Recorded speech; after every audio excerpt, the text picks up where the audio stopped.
It's also making commentary on what happens to puppets after shows like Sesame Street get ignored and the puppets have to find their way. That's the whole point. That's why that works. It works in context. It definitely doesn't work when you explain the context, Dad.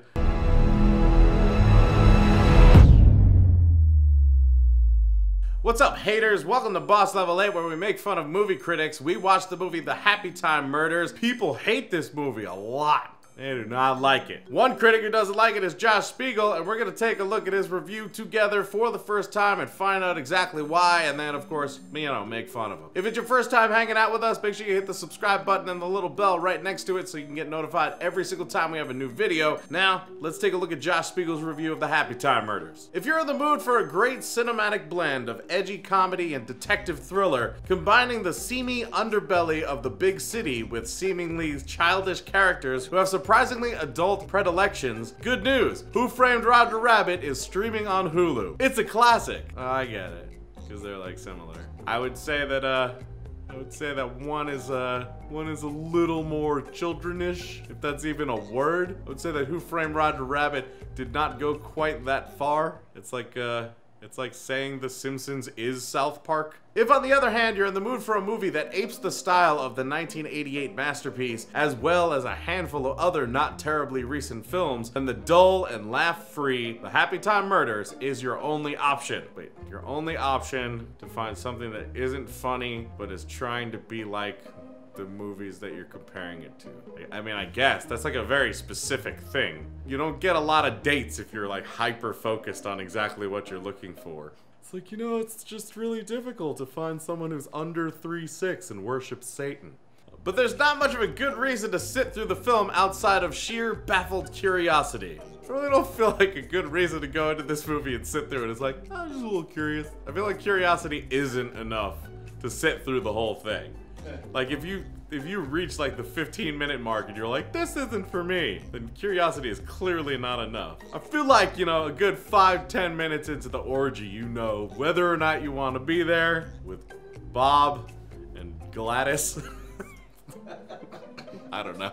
It just seemed like the name of a couple that was married and tried to spice it up. Point is, you know whether or not you want to be there pretty quickly, and curiosity doesn't make you stay through the whole thing. But Gladys made muffins. The logic of The Happytime Murders is enough to make your head spin. If it didn't seem obvious that the creators of the film don't really care about internal logic, even amidst a fantastical premise, why are we caring about internal logic in this movie? It's puppets having sex and doing drugs. There's no reason to make it make sense and have it be logical. It doesn't need to be a universe that works. It just needs to be a universe that's crazy, weird, and funny. To wit, the image of the octopus milking the cow's udders to orgasm is something else, especially because the udders appear to be leaking actual milk, but when the cow is shot to pieces, it explodes in fluff sans blood. Where did the milk come from? Maybe it's better not to know. Or think about that at all. That's what you were thinking? Are you kidding me? Wait a minute. He's filled with stuffing. How did milk happen? Really? I just love when, like, Melissa McCarthy walking around with a puppet as her partner, or Melissa McCarthy even being a cop, is fine. But the second there's milk coming out of a stuffed cow, and not just stuffing, you're like, hey, wait a second. There's something not right here. These things don't line up. But thinking about the logic is more satisfying than thinking about the humor, evidenced by director Brian Henson, yes, Jim's son, and writer Todd Berger. Thinking about logic is more fun than thinking about the humor of this movie. That's really weird. Like, I understand, like, if you watch a magic trick and you try and figure out the magic trick, but like, if you're watching a stripper and thinking about how she rehearses, that's weird. The visual edginess of The Happytime Murders, as in a visual gag where Phil ejaculates silly string for what feels like 8 hours, feels like a late-to-the-game attempt to one-up Team America World Police.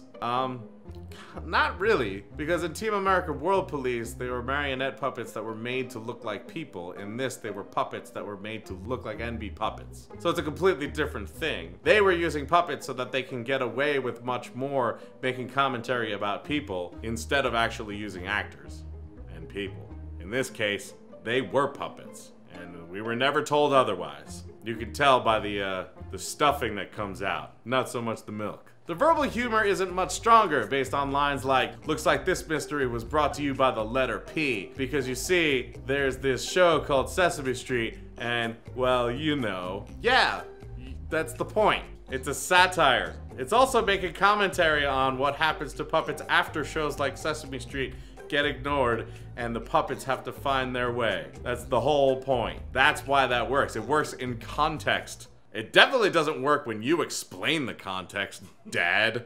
It says something that the film's best scene, without actually being very good, features McCarthy, Maya Rudolph, as Phil's secretary, and no puppets. Yeah.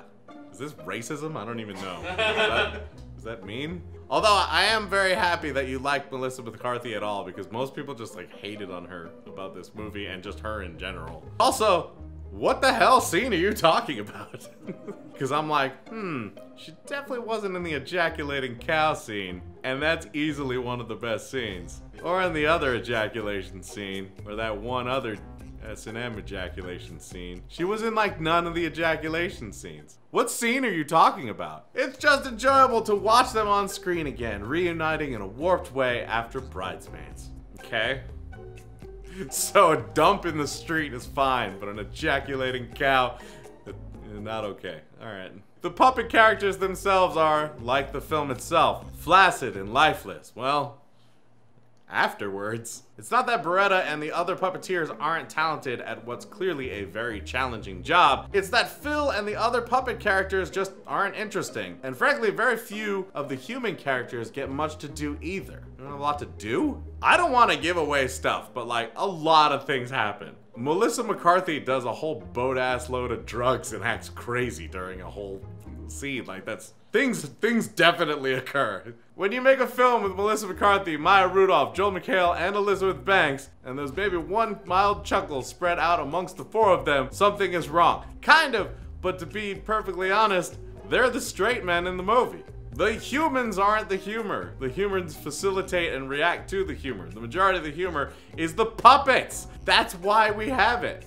Puppets who are doing drugs and having sex and like doing weird things. That's the whole point of this. And then you have the humans to offset it so that you go, oh, that's why it's funny.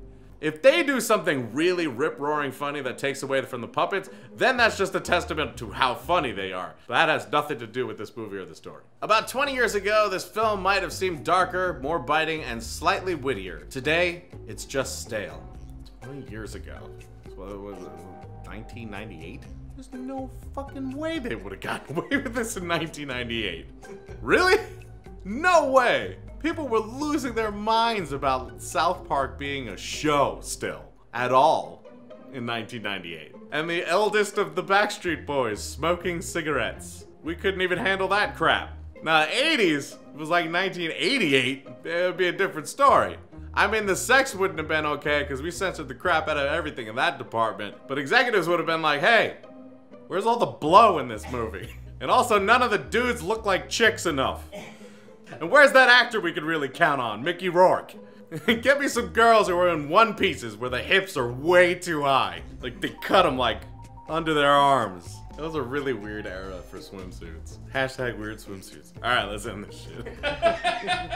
Well, we're curious what you guys thought of the Happytime Murders. If you saw it, or if you're planning on seeing it, let us know what you think of the trailer, or this guy's review. Either way, we'd love to hear what you have to say down in the comments, and also let us know what movie we should do next. We have some movies on the screen right now. I don't know if it's on my left or my right, but I'm sure you could see them, because you're, you know, because they're there. Click on one, and you can watch it. Until we see you next time, geek out and game on.